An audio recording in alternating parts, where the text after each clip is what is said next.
So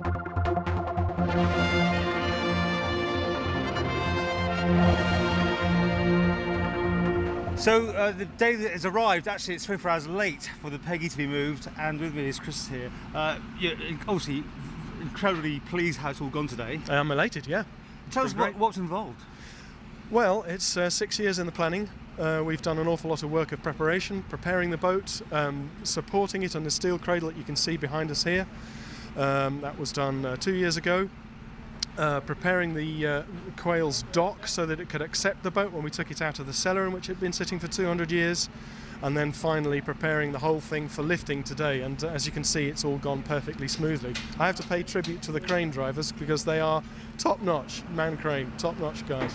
The significance of the Peggy in the world is awesome, isn't it? It's a huge thing. It is. It's a very, very highly significant vessel. It's the progenitor of every yacht that you'll see in any harbour in the world.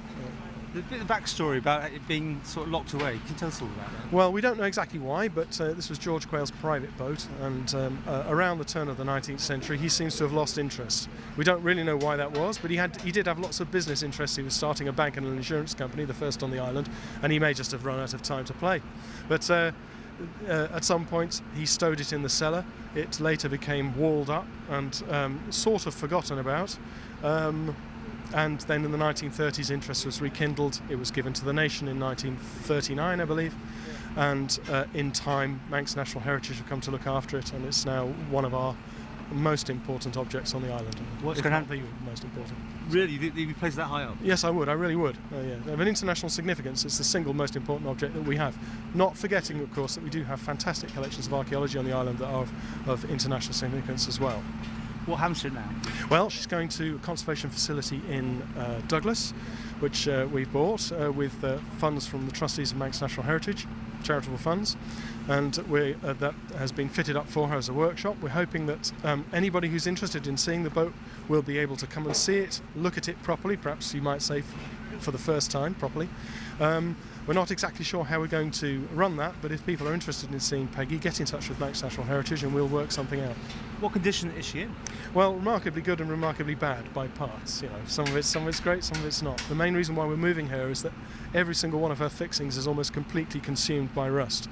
So bits have begun to fall off Peggy at an increasing rate over the last 10 years, and we need to arrest that. The only way we can do that is to go for the fixings, try and reverse the damage that that's causing. How long are you planning on taking to get it ready? Well, we think the conservation work on Peggy could take up to 5 years, but as with all these things, it depends on so many other factors, and then the idea eventually is to bring her back to the Nautical Museum site.